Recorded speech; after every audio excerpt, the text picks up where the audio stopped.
All right, welcome to the podcast. Hello, how you doing, Mr. Alexander? We are doing wonderful. That's good. Nice So last time we had you on here, we were in the KidStrong gym. Yes, sir. Where have we gone since then? Yes, sir. Man, no longer at KidStrong. It's so real seeing y'all because, you know what that experience was like. But now I'm currently working for the state. I'm at the Juvenile Justice Center for St. Charles. In St. Charles. And it's been a blessing. Like, it's what I went to school for. Still kind of working with kids. Just a different dynamic, youthful offenders versus, a lot of, more privileged kids, right. I say. So, a different switch. It's a switch of careers and everything, but I'm enjoying it. Mm-hmm. So what was it like when this opportunity came up for you? Well, actually, I had this opportunity presented maybe like a year and a half ago. Okay. So, like, there was a family friend from my dad's church who was working there, had a good position there, and has made a career out of that job. So she kind of introduced it to me. Yeah. I went on a tour there with her. She showed me the place, and at the time I was interested. Yeah. However, just in a different point in life, and then at that time I was even at a kind of moving up with KidStrong. That's when they was opening the Batavia location, right. And I was thinking about committing to it. So I chose to stick it out with KidStrong a little longer. But I knew about that position, well before I ended up going to the interview and then getting the position. What was how did she market the position to you? Was it hey, these are all the great things, or hey, it's going to be really tough but rewarding? Like, how did she talk about the position for you? I think, of course, she mentioned that there's an aspect to it that's challenging, of course. But I think when you passionate about it, you don't look at it like that. She's passionate about it, so she enjoys what she does, and because of that, the position she was at when I was there was an important role. Now she's even in an even more important role. So I would say, although there are challenges that she did mention, when you passionate about the what you're doing, you tend to talk about the solutions more. And so she's very solution oriented. Yeah. And she will offer problems and then the solutions. Yeah. And in what we do, we got to always be ready to give solutions, just like any line of work, I say. So so that's how I would say she kind of sold it. What's been the biggest shock since you've gotten there? I can't really say too much about my job. Yep. Because I'm working with youthful offenders. Yep. But exactly that. I'm working with youthful offenders. And that's probably been the biggest shock. Is like, and it's crazy because I actually went to school for this. I got my master's in criminal justice and the science of criminal justice. And it's different because I was looking at the numbers, studying it, and now I'm seeing it, firsthand. So, but I would say the biggest shock is like, working with criminals. Yeah. But I'm enjoying it, truthfully. And I can't say too much. Yeah, no, for sure. Yeah. So I think I don't know if I'm using crux, the correct word, but the crux of the problem that I think a lot of people have in conversation around like the youth or just criminals in general, they're looked down upon, especially in the U.S. I know other countries, some are harder, some are easier. But my perspective is, if I was either in their shoes and went through the exact same things they did, I would wind up in the exact same place. Mm-hmm. So with that being said, do you hold the same sentiment, or do you think that like, oh, they should have done this, they should have done that? Like, what are your thoughts around that space?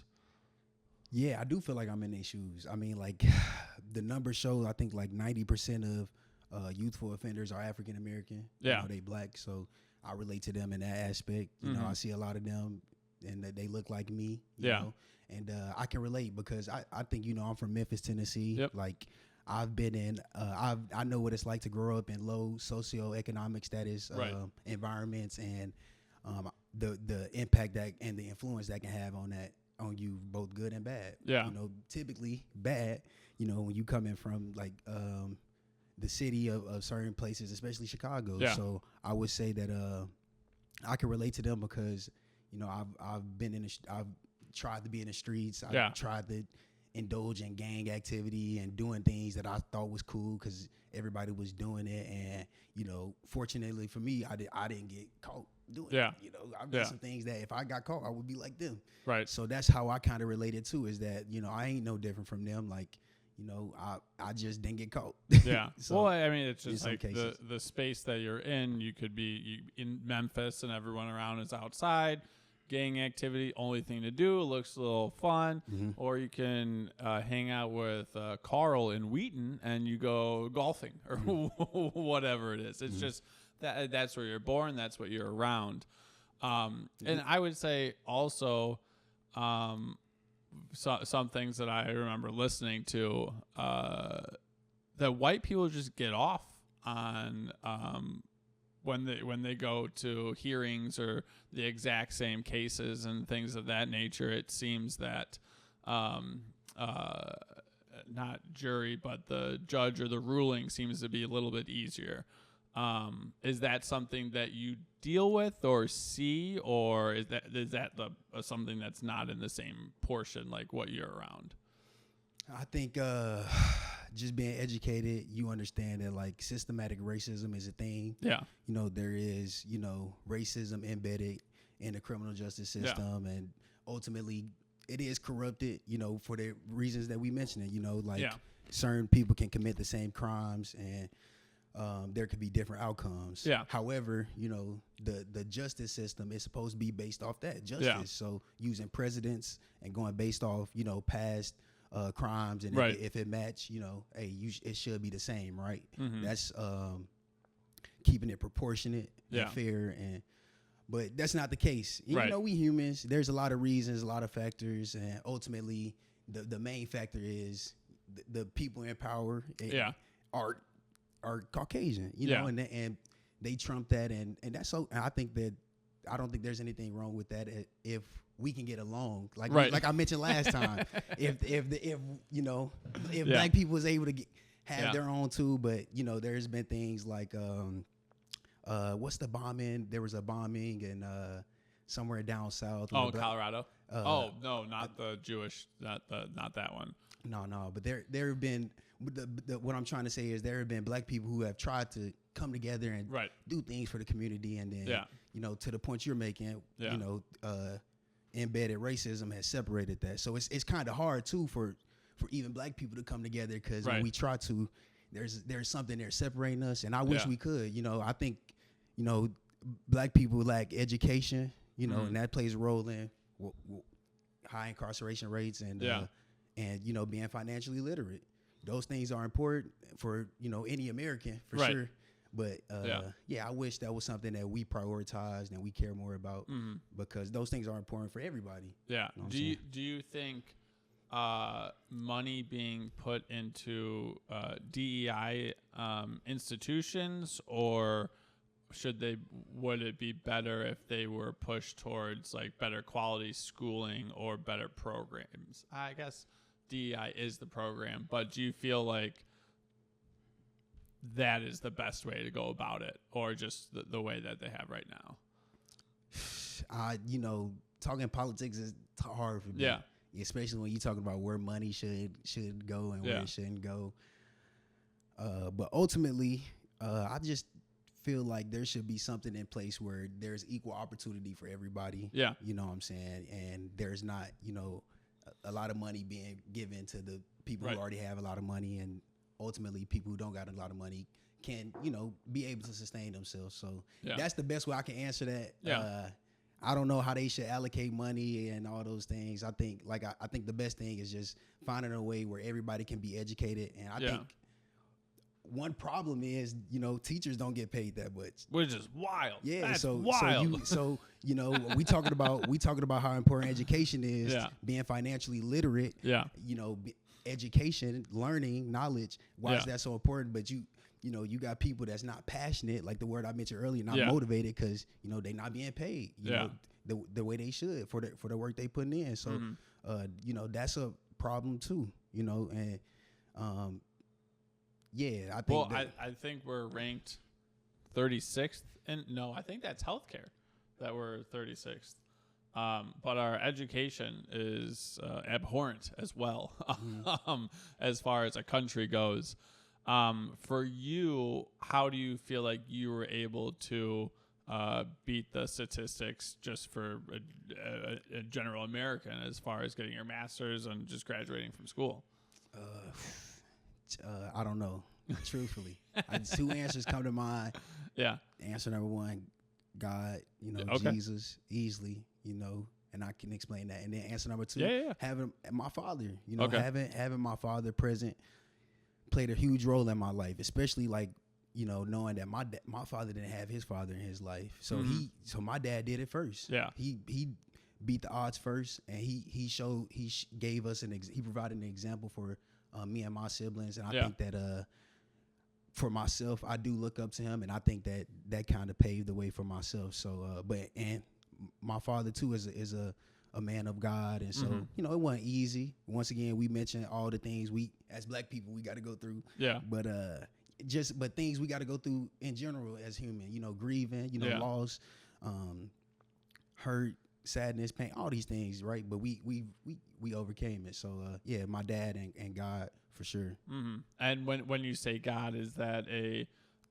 continuous relationship? Was it hey, I needed him at this moment, he was there? How did he help you in those tough spots while getting through school, or just life in general? Yeah, I think it was both. I think, sometimes I try to treat God like a genie, like, oh, like I need you right now, like show up now, like, and then there was sometimes he showed up, sometimes he didn't. But then it got to a point where it's like, okay, it's like, do you want a relationship or not? Yeah. Because ultimately that's what and who God is. He is love, and with love comes a relationship. So, it got to a point where, last time we talked about peace, and I mentioned to you, like, ultimately peace comes through Christ, know, and that's through a relationship of, spending time with him, just like you and Addie, and you and your daughter, or you and your wife, and things like that. It's the same thing with God. So it's not easy, especially in the world we live in today. Yeah. But the more you spend time with him, the easier it gets. So, and ideally, so. Yeah. No, we probably talked about this last time, but I was reading the children's Bible that had the fantastic artwork in it, and it's kind of like cartoons and stuff. Like, these are great stories. Like, this is wonderful. It keeps me going through it. Sure. And then I would pray, and I didn't really hear anything back. And I think my parents were getting divorced at that time, and like I was just looking for answers, kind of like I'm looking for answers now, just figuring out how people do things. For you, how do you combat the not knowing, I guess the questioning of if he's real or not, or you've gotten past that at a certain point? Yeah, that was tough, right? How do you know God is real? That was a question that I had a lot early in my life, especially when I was pursuing God, when I was pursuing something greater than myself. Right.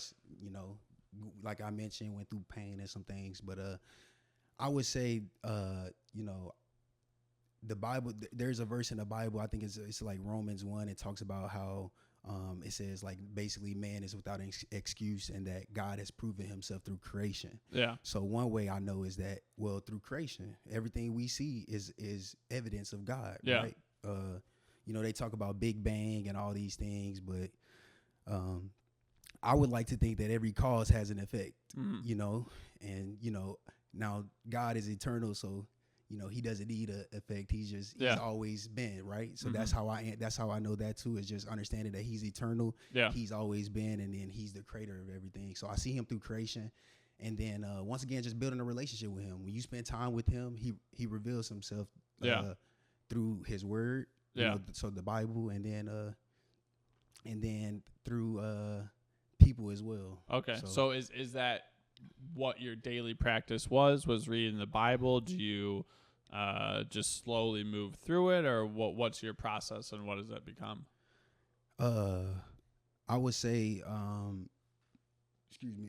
So the Bible talks about that allowing. I think it's in John 14. It talks about the Holy Spirit being your teacher, right? And I truly believe that the Spirit guided me. So, it started off, me like wanting a relationship with God, and then me praying. I was just praying like, okay, like I don't know what to do. Like, God, if you reveal yourself to me.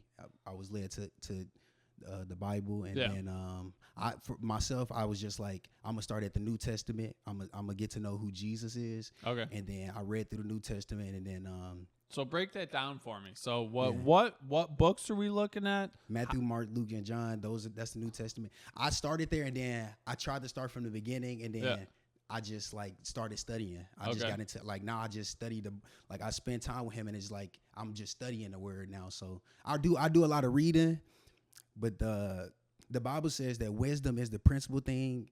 So get wisdom, but in all you're getting, it says get an understanding. Okay. So basically saying that it's to be wise, to know, have knowledge and apply it. That's a good thing. Yeah. But you need to understand that knowledge and why you're applying it. So I had to. So I studied the word, so I understand. Well, why am I obeying him? Well, why am I seeking after God? Yeah. Well, why do I know He exists? You see what I'm saying? So the answers come through the relationship. Okay. As I pray and I grow that relationship, He puts that in my heart to seek after Him. Okay. If that makes sense. Yeah. Well, when you're reading and discussing it with either your father or other people in the church, and they take a verse differently than you do, how do you talk about that? Because I feel it's like, no, this is what he's saying. Like, no, this is what he's saying. Like, how does that conversation go?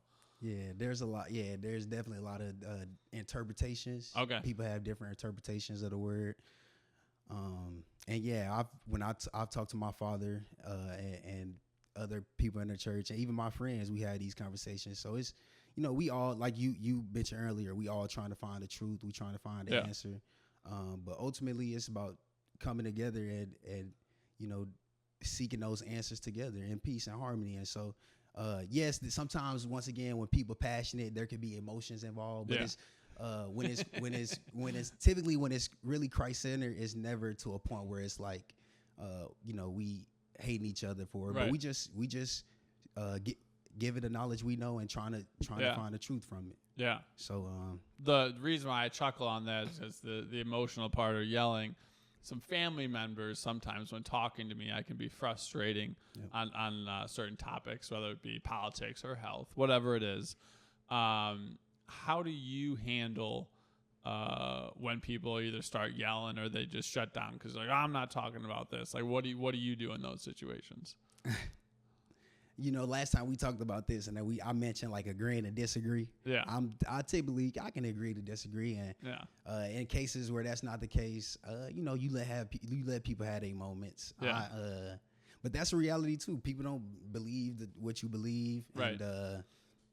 And yeah, they might have something to say about it, but I'm never trying to like disrespect anybody with my beliefs or even disrespect their beliefs, and some people might misinterpret what I say, or once again, to the point you making, they might not believe it. You know, I can't force people to believe what I believe. I ain't trying to force them to. I'm just simply, showing them, what I believe and how and why. Like, and that's all I can do. And then, just like they probably would do the same, and I'll listen to them, hearing them out, and respect them. And if there might be things that I hear that I'm like, okay, that makes sense, and then something like, but that's how it should go, right? Yeah.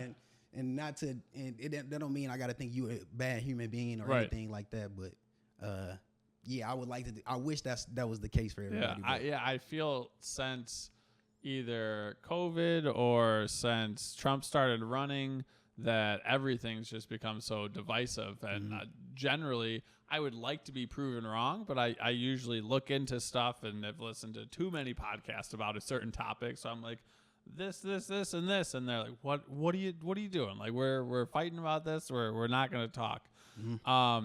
For you, do you feel like people have been heightened just in general the last 8 to 12 years, or how are you feeling that society's tension is?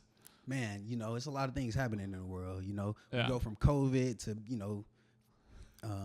feeling like you stripped of your rights, and then locked in your home, not being able to socialize, then coming straight out of that to a new world of AI. A different economy. Everything, gas prices high. Egg prices are high. Yeah, you know. So tensions are high. War. You know, a lot of things going on in the world, and that can be like a mind boggling for some people. Yeah, and stressful. You know what I'm saying? But I like I said for myself. And what was your question? I'm sorry. Well, no, I was just like, it seems as if we are living in technically the safest time that we've ever lived in. Let's say 50, 75 years ago, like our healthcare was garbage. We just had like people are dying if you got a cold or whatever it is. I feel like there was a lot bigger problems that were more prevalent, but now everyone's on edge because of these super big things that could possibly happen. Now, I would say this. Something else I saw, and I'm sorry to cut you off. Yeah, no, absolutely. But I saw a research that showed like the wealth gap and how that's increasing. So rich people are getting richer, and people are getting poorer. Yeah, and that was linked, or there was a correlation, or even like a causation, like between the wealth gap and crime rate, unrest. So as the wealth gap increases, what else is increasing? Yeah. Criminality, crime, because people are getting poorer. Yeah. So you know, that's a reality too. People are committing more crimes. You know, the things that they programming in TV is a lot of it can be degenerative. Yeah. You know, it can be like, you know, I would say things that you shouldn't want to necessarily program your kids. Yeah. But that's the world we living in, where those things are talked about and projected, and you know, people ultimately got to make a choice. You know. Well, I mean, it's funny how everything becomes politics, and when you talk to an economist, that you can be right wing or left wing, like that doesn't make sense. Like the wealth gap shouldn't be a political thing. It should just be like, this happened and now this happens. But I feel like the American people strive when there's a healthy middle class, and there was an astounding, I'm not great with numbers, and I don't have a producer to give them to me. No, but me neither.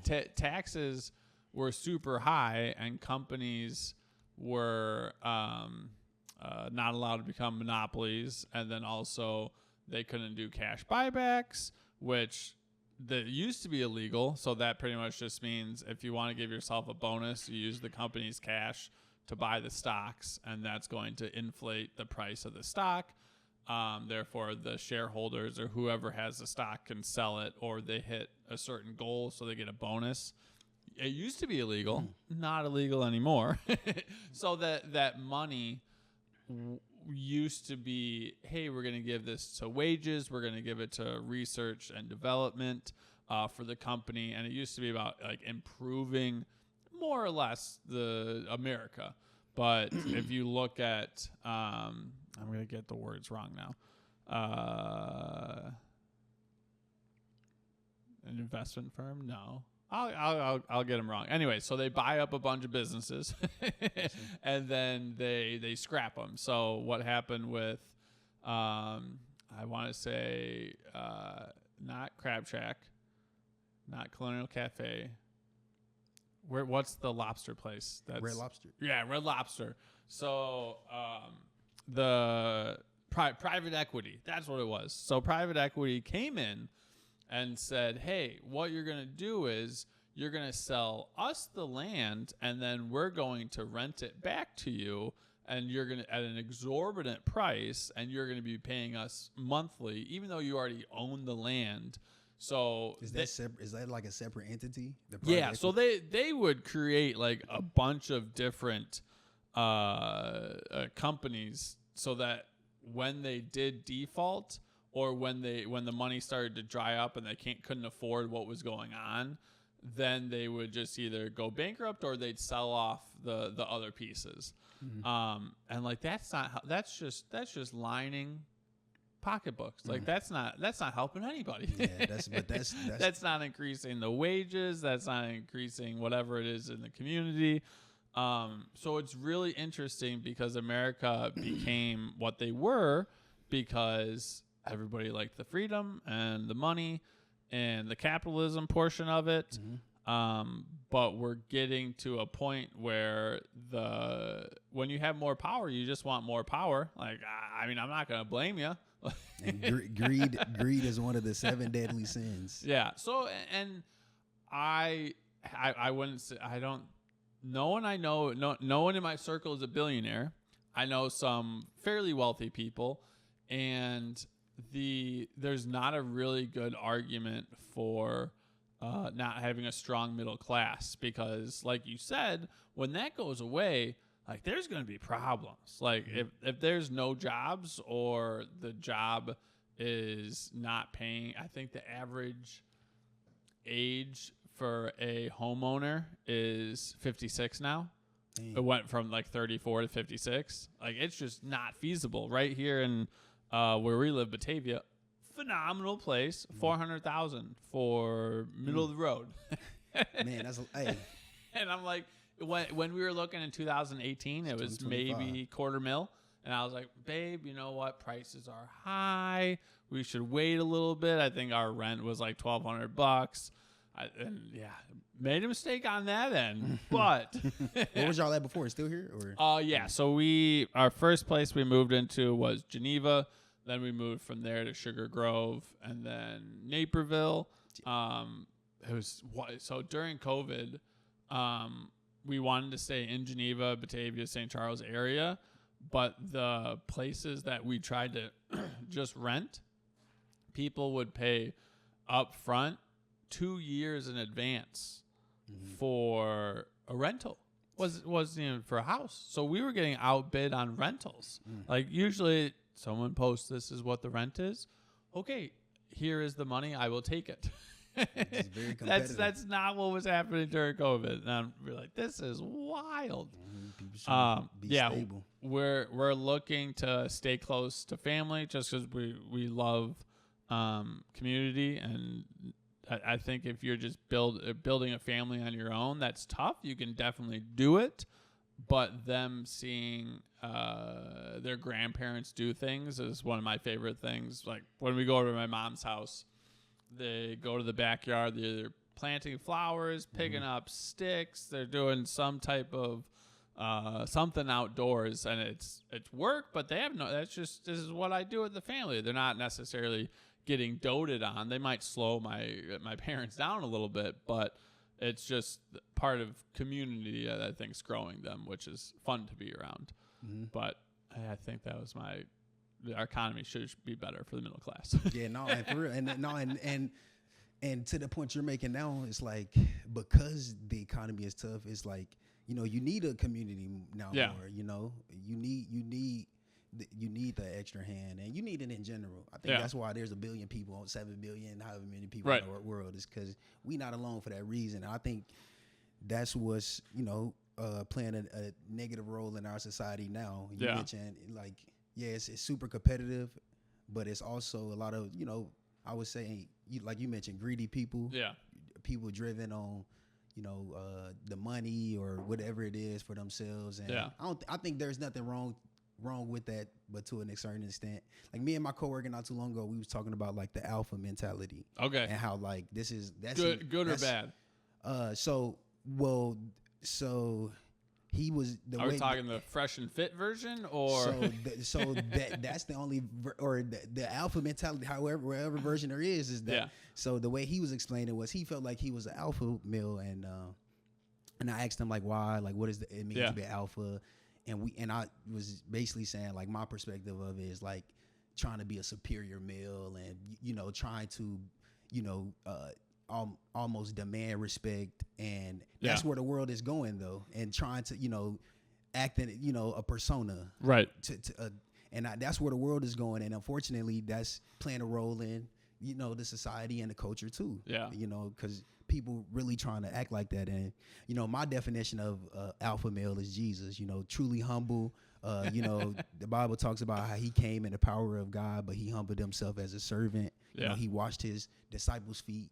You know what I'm saying? And that's an alpha male to me, is somebody that is not selfish but selfless. Yeah. You know what I'm saying? That care about other people, and that's how you build a community. Yeah.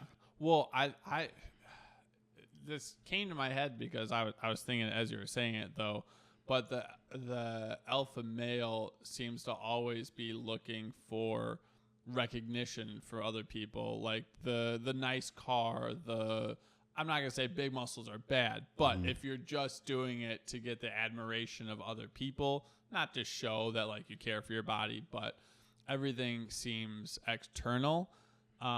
Like for me, like when I would sleep with a bunch of women or for friends, like why doesn't so and so want to hang out with me? I would internalize the things, be like, hey, if I got this, why doesn't so and so like me, or why am I not getting the respect, or whatever it is. So that'd be interesting if the alpha male is just somebody that is looking for there's an internal dialogue that might not be going well for him. But I'm trying to work out a thought that just popped in. Did you agree with that definition of the alpha male though? The first, like, is that the first one? Is that how you perceive it, or? Well, that's how I think a lot of people are like, oh, like I'm an alpha male, and I think your version would be more accurate. And if we're going from like an alpha male as far as like a pack mentality, I think they showed wolves like the alpha male might be in the back or whatever it is, just to keep everyone healthy. Or there's a lot of different variations, like there's just a lot of different stuff that goes on. But the things that I hear from the people that claim to be an alpha male, they'll usually upset at the opposite sex for something. And just bashing the ladies, man. And it's saying, and it seems like there's a lot of internal dialogue, like, hey, I'm doing these things, why am I not getting either the love or the respect or the eyes on me that I'm looking for? And for me, I didn't have that for a long time. And now when I say that, if it's like, oh, why does so-and-so not like me, I'll internalize it. Like, why don't I like me? And be like, why? Like, I wish that person liked me. It's like, well, if I liked me, that wouldn't be such a big deal. So a lot of those word, and not necessarily games, but being able to move the words around, I think would be helpful for a lot of people. But when it's like, whenever I'm arguing with Jessica, I was like, oh, why are you being annoying today? Then I'll just be like, am I being annoying today? Like, maybe. Maybe that's what's going on. So with the alpha male mentality, and when you approach them with the Jesus option, as far as like, this is who I see as an alpha male, what's their response? Because I feel I'd be very interested in hearing that. I want to touch on a few points. You talked about like the wolf mentality in the pack. I think I like that analogy because I heard a quote a while ago. It was like, the wolf is as strong as the pack and the pack is as strong as the wolf. You know, ultimately saying that even if you are alpha male, you know, if you in a group, you know, you only as strong as, you know, the weakest link in your group or as your group as a whole. So I think I like that analogy you use because I think that's true to being a true alpha male, is that even if you have strengths in certain areas that other people might not have in your community, you able to work together and y'all can figure it out together and work as a group, you know. So I like that analogy.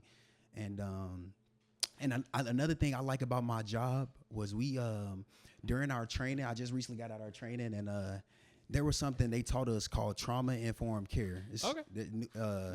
And that was actually a part of our training. It was an entire like day of training where they was teaching us about trauma. And they was informing us about trauma because not only have we ourselves been through trauma, but of course, you know, the youthful offenders we're going to be, you know, face to face working with, they've experienced a lot of trauma too.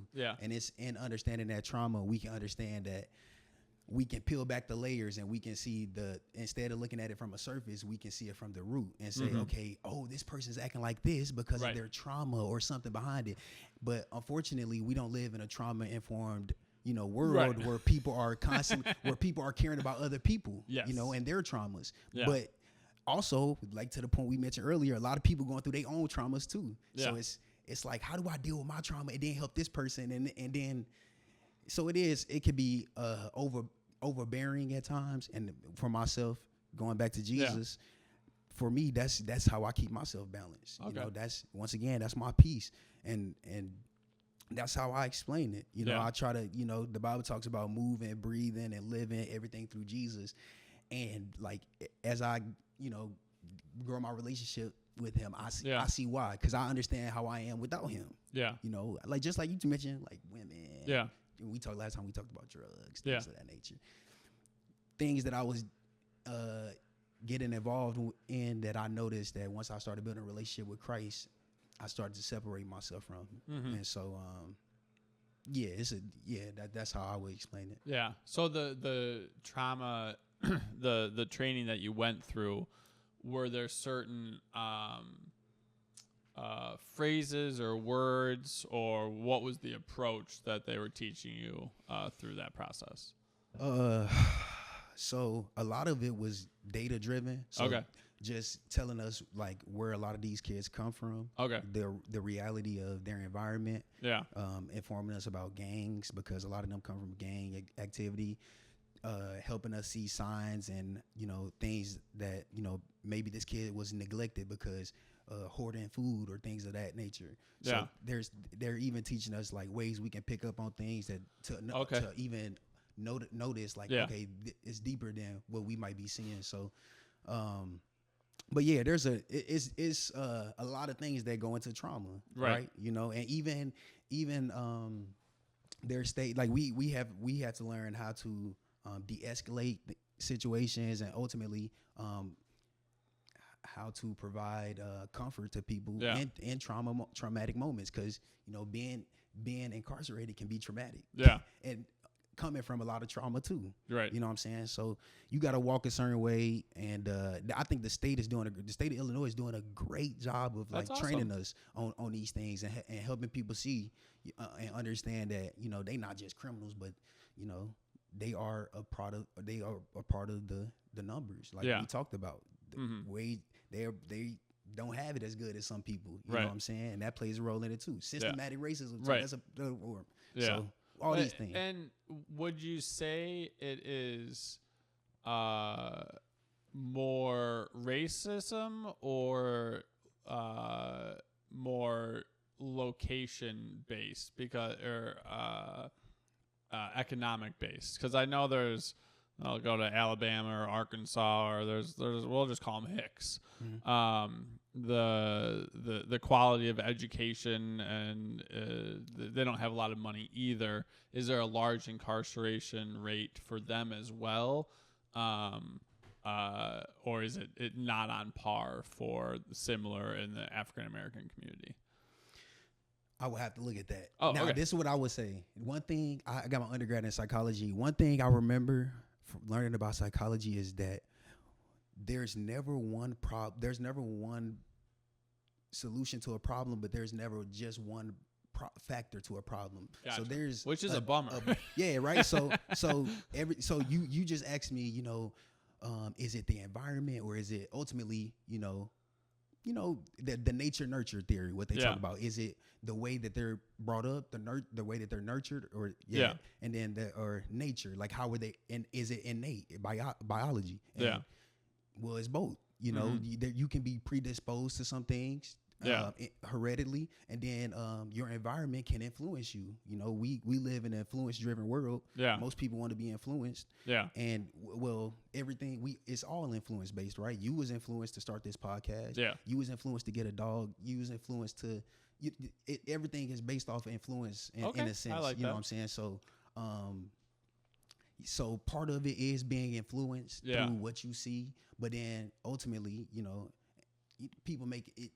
We all have free will. We all make choices, and you know, doing the right thing is super hard. It's easy to do the wrong thing, and it's getting easier because the world is making it easy. You know, and glorifying it. Unfortunately, in some ways. Would you say, because I try to look at things as a zeros and ones, or there's a calculation, and you can determine based on that person's life what they're going to choose, and that kind of takes away free will, and that means everything's determined. do you feel that the free will argument is more valid, or do you feel like that's just someone's circumstance and there's going to be a percentage of people that make it out because they tried harder, or that's just what the statistic shows is like some people will be able to, for whatever reason, get out of that place?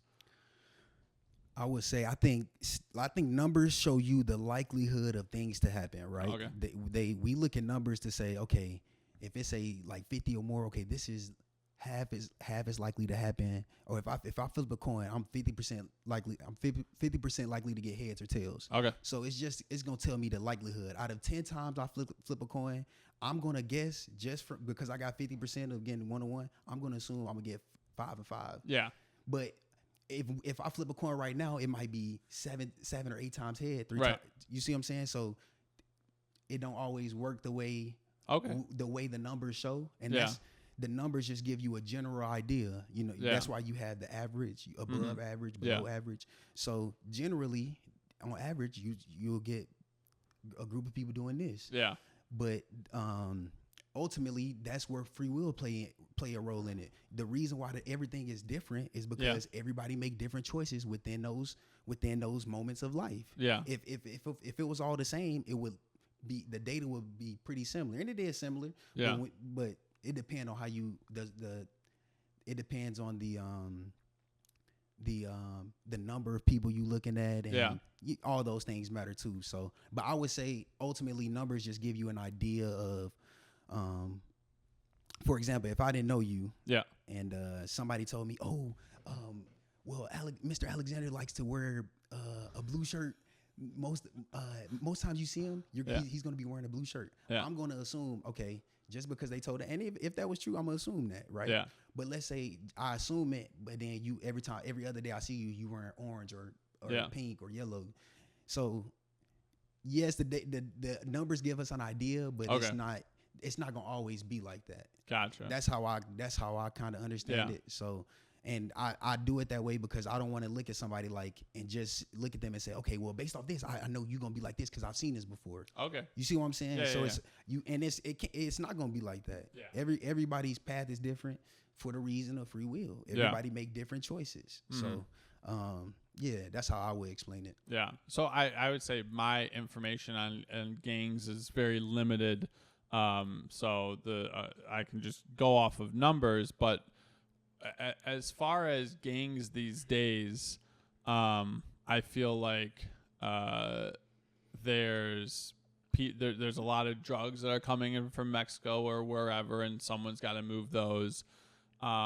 Is that every gang that becomes affiliated with that, or what's the main operating procedure for gangs these days?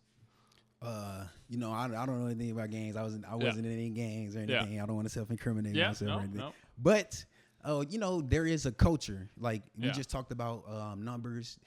There's tendencies, trends, and one tendency or trend you see what most gang culture is drugs. Okay. Drugs, guns, and things of that nature. So, I would say that drugs is something that is that's popularized in gang and the gang community. Yeah. And now being more popularized in general community. Yeah. And I would say this is the culture of America.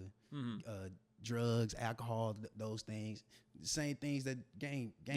Well, but is it part of the gang because that's their way of making money? Like, is that what you're saying? So it is, yes. Okay. I know back in the day that, and even today, that does play a role in gang activity. It is, it's a form of income, right? And once again, most of the time, people in lower socioeconomic status environments, so more prone to doing that for survival reasons or whatever the case. But that is one reason. But I mean, obviously, if you ain't selling it, you probably using it. So obviously, most of them they selling it, using it, selling it or using it, or both. As far as like criminal reform goes, when you're going through school and they were legalizing marijuana, did the numbers change as far as incarcerations? Did they get tighter on incarcerations? What did you see bunch of positives that happened when we became legal? Are you talking about actual cases, or just like, I feel like the numbers should have changed drastically, but I guess I don't see a lot of positive information about jails. I would say this. I know there's still like certain, like even Illinois, like marijuana is legal to a certain extent. Like you can't carry a certain amount with you, or it can be confiscated. Yeah, and things of that nature. But I would say the marijuana laws are getting more and more lenient. Even in some jobs, there's no longer a requirement or criteria for that required. So, but it's not. I would say in some cases you can still get in trouble for it too. Yeah, I did a ride along with a buddy that he's a cop. I won't shout out the name of the place, but we were just driving. The windows were down, and we were just shooting the shit, whatever was going on. It was late, and he's like, turn the music down. He's like, I smell it. And I'm like, what are you talking about? And sure enough, he's like, I think it's that car right there. And it was like 2 cars up, 1 to the right. I'm like, no way. And 5 minutes later, well, not 5 minutes later, light turns green, kind of weaves our way up there, throw the lights on, pulls the guy over. And he cracks my window down a little bit so he can hear me talking to the guys. But yeah, it was a relaxed conversation. The guy was getting a ticket because you're not allowed to smoke while driving. Mm-hmm. So it was a DUI, driving under the influence. But his buddies were just like harassing him, giving him a hard time, not just kind of in a joking way. They're like, "Oh no, this isn't mine. This isn't mine." What was his race? If you don't mind me asking, do you know? I'll be honest. They could have been Indian or black. I don't know. Some type of melanin. Yeah. You know that? Yes. Yeah. Now I'm trying to see if there's anything that I could pick up that I remember. Okay. Yeah. No. Yeah, but it wasn't even. I feel like he's like, yeah, like the DUIs when it involves weed, like I'm much happier. Like I'll give him a ticket. I'll make sure whatever's needed to be done is fine. But anytime he has to deal with a DUI, he's just furious because he's been on too many crashes where people are getting killed because that person's drinking alcohol. They swerve the other lane. Mm-hmm. Actually, it was 5 minutes. We were on the way back to the station. We almost got T-boned by this woman coming out of a bar. And he's like, I'm going to pull her over real quick. We're going to get somebody else out here, and I'm going to drop you off because your wife's, it's already like 3 a.m., and this is going to be another 2 hours to book them. But it's just frustrating because he knows anytime someone is drinking and driving, like somebody could die from that. No, that's like reckless behavior. Yeah, that's very risky, man. It's not a smart thing. I think when we young, you do that. Unfortunately, tried it before. So like I didn't really drink at all. There was one time where I would go to parties. One time, probably for like 6 months, where I would drink if it was like, oh, I'll drink during athletic events. So it was like beer pong or competition or something like that. Same. I was the same. And I drove home in my girlfriend's Jeep, and I was like, wow. Same girlfriend from now? No. This was before I had any type of game. Okay, we'll talk about that off camera. That's an off camera talk. And it was a surreal experience because like I was drunk, I was flowing, like that wasn't that big of a deal, but it's just like my reactions were terrible. I definitely was slow to stop signs, and like I risked it because I didn't really understand what was going on. But once you start drinking, like you're already lost. Like you got to get the keys away or anything like that. But it's just tough because so many people drink and drive, and the majority of the time nothing happens, and then boom, you kill somebody, which has happened to some friends, and they're gone. So that's kind of a bummer it's just to put that in perspective, right? If we look at the numbers of how many people drink and drive or be under the influence and drive, I bet you those numbers are high, right? And, but people not getting in a lot of accidents, and so does that play? Could people argue and say, well, you're not as likely to get an accident, which is crazy. I don't think you should do it in general. Yeah. But some people would look at numbers like that and come up with conclusions like that, and I think that's important.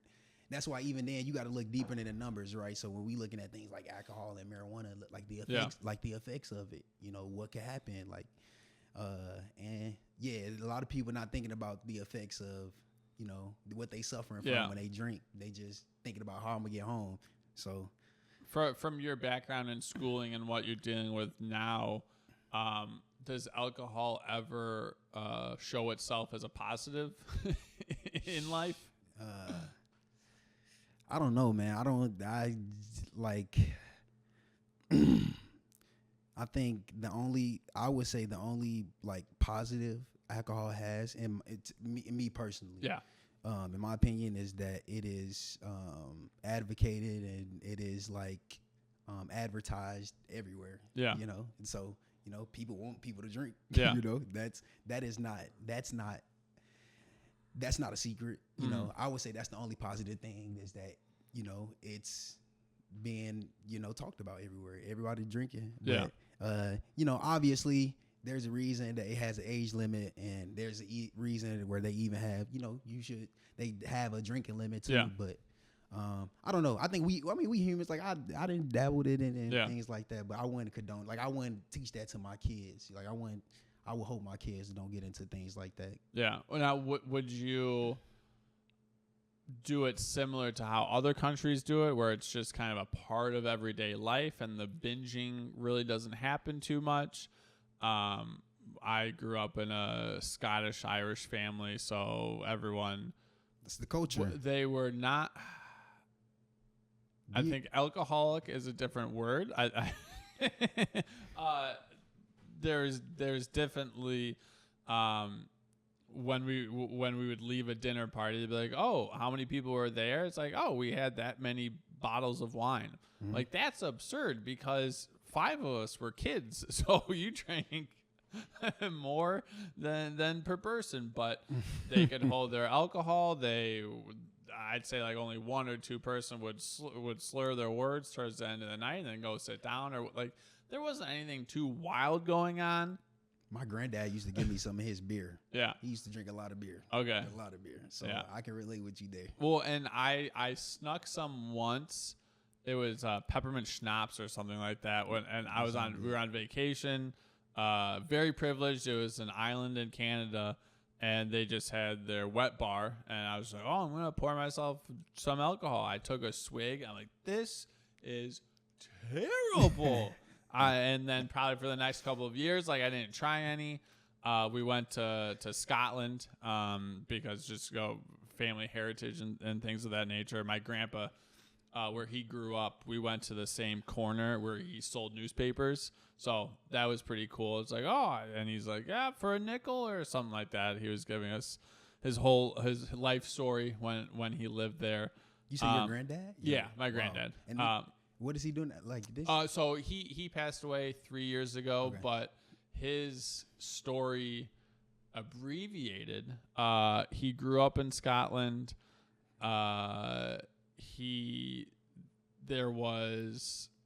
During the war, he was sent to his uncle's house, and while he was out in the fields with his uncle, a warplane flew over, and his uncle was supposed to like be on watch or call or whatever it was.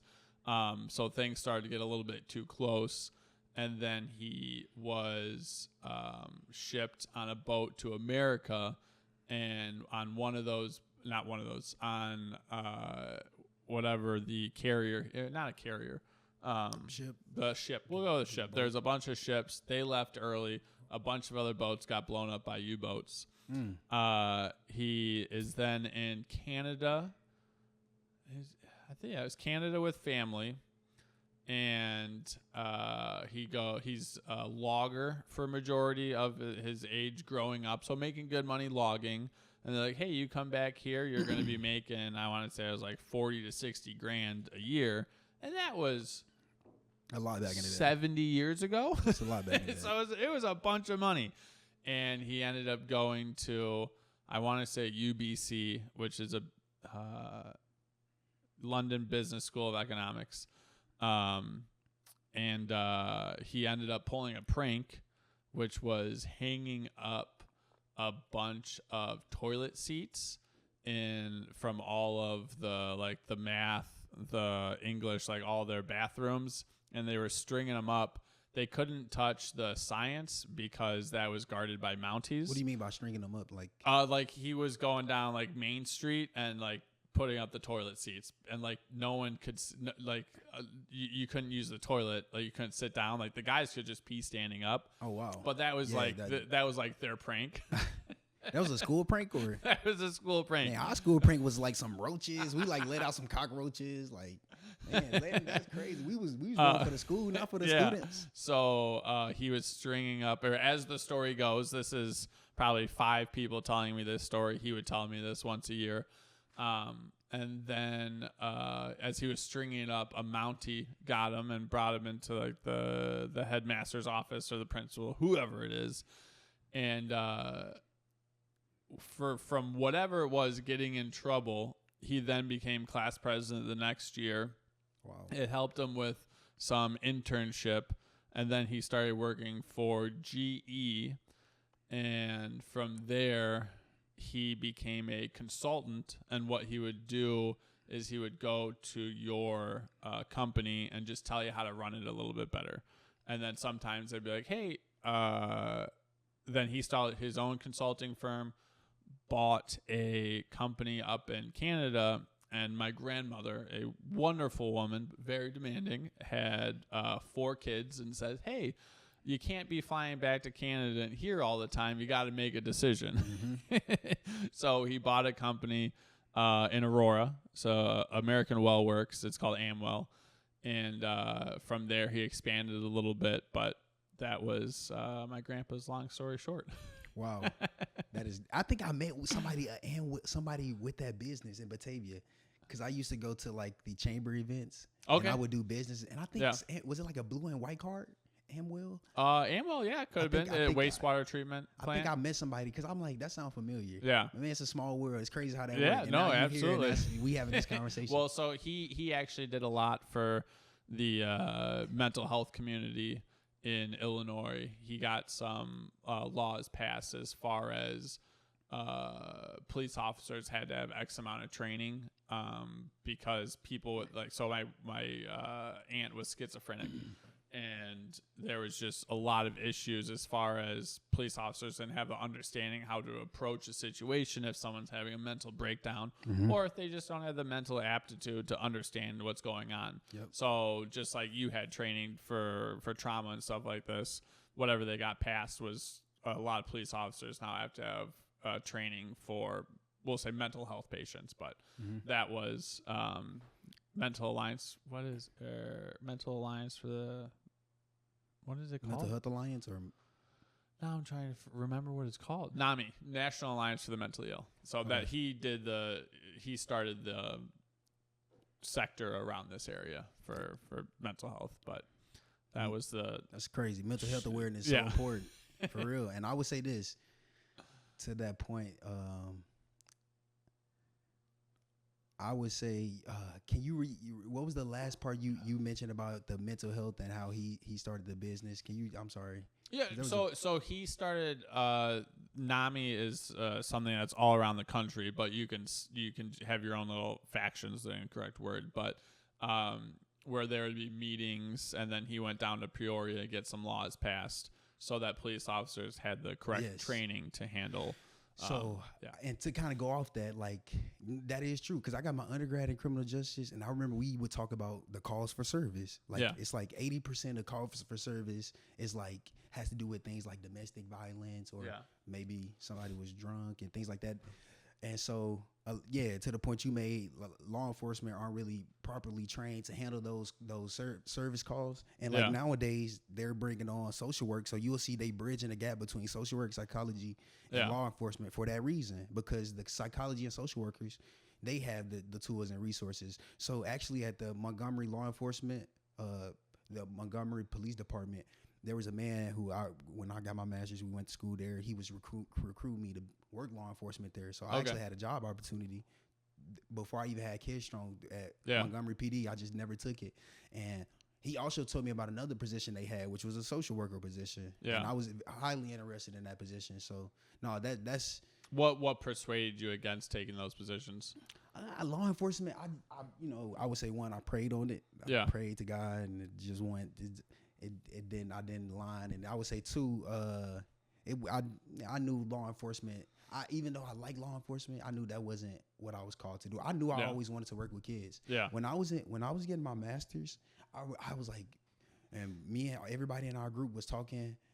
Everybody was pretty much law enforcement. Yeah. And they was all talking about like what they were going to do, and I just remember telling them like I'm gonna just work with kids. Yeah. I knew I was gonna work with kids. Like right before I graduated, my friend D-Witt, shout out Devin Whitaker. I think I mentioned it last time, but he hit me up and told me about KidStrong, and KidStrong changed my life. And now I'm working still with the youth. Yeah. And like I said, a different dynamic of youth, and one that I still enjoy because